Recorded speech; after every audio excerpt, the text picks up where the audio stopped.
very good day to my fellow poetry enthusiasts, and welcome to our analysis of Remember by Christina Rossetti.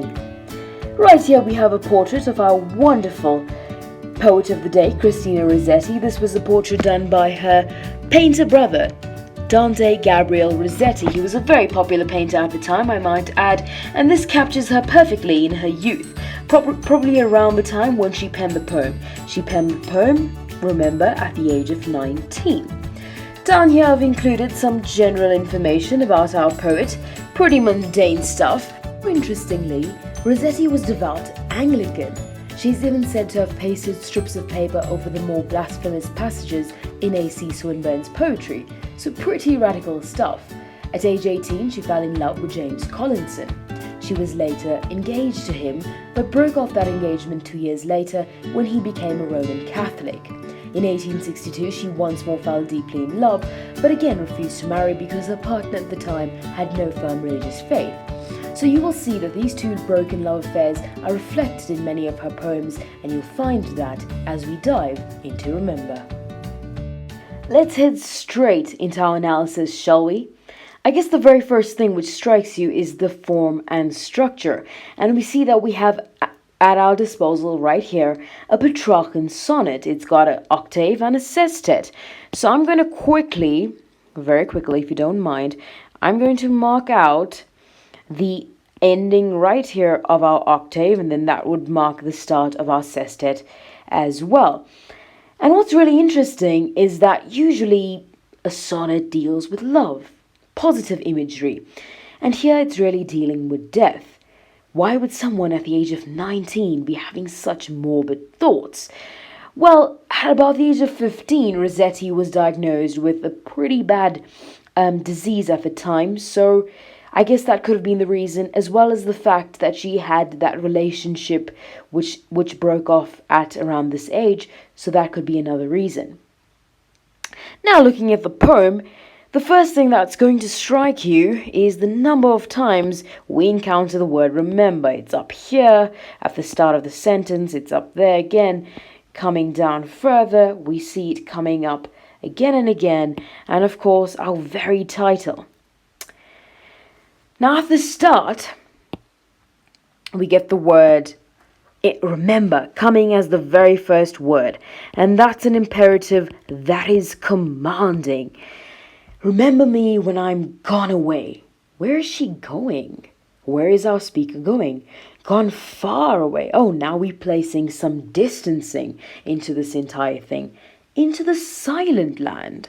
Silent land, gone away. What is this? This is euphemism. I'm going to mark out our euphemism in red, if you don't mind.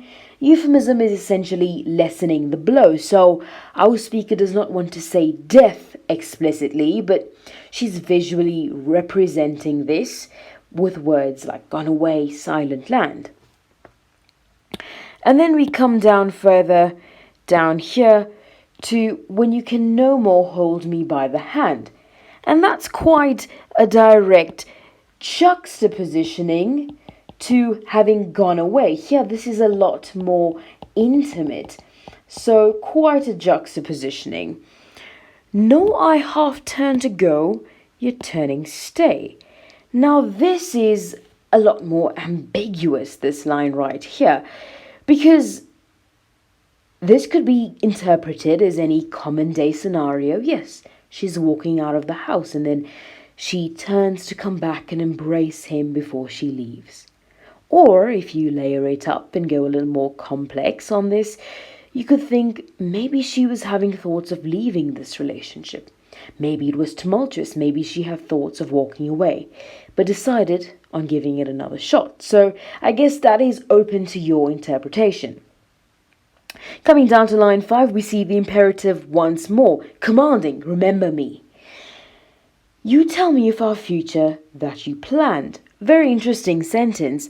So this can be interpreted as saying, wow, he's so caring, he's thinking of a way forward. They're looking at a future together.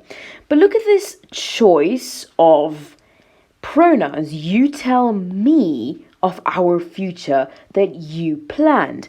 And that can really be seen as perhaps the passive nature of women in the Victorian time, or it can be seen as a sense of control, maybe. Whatever you'd like to see on that one, really. And again, if you look a little above that, when you no more hold me by the hand, that's quite possessive. So I think throughout this, you see a bit of possessive nature coming through, and that can be interpreted as you wish, again, as I said. Moving down, only remember me, you understand. So we see a little change to how our remember is presented to us. It will be late to counsel then or pray. Counsel would be referring to whatever they are doing to keep that relationship going, how they communicate with each other.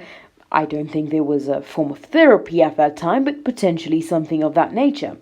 And then prayer, you see her religious side coming through. It will be then too late to be able to salvage their relationship. They will be then unable to seek help, of course, when death has come and taken over.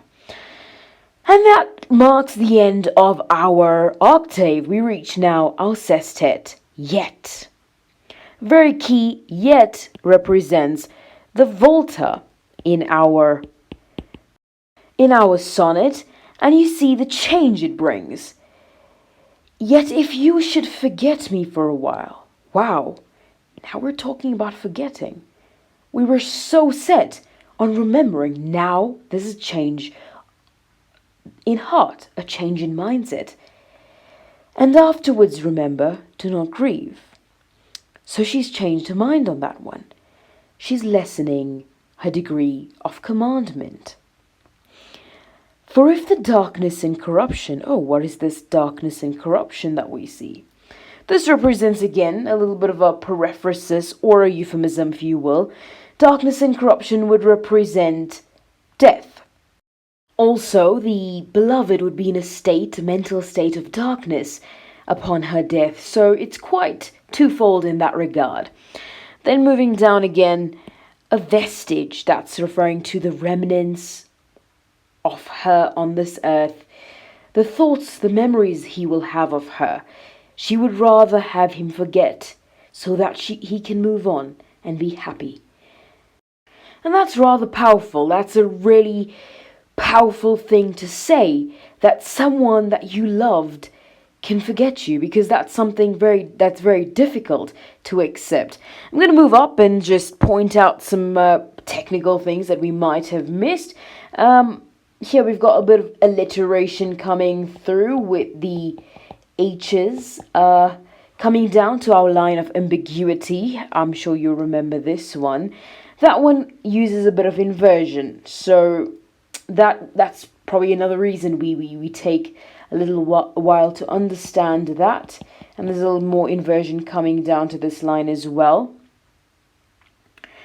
And then I'd like to point out our rhyme scheme for this poem. It's a typical Petrarchan sonnet, so I'm going to point out our rhyme scheme on the right hand side for you. It's going A, B, B, A, and then we get another A, B, B, A. That's our octave. Our sestet is a little more inconsistent in that it's C, D, D, E,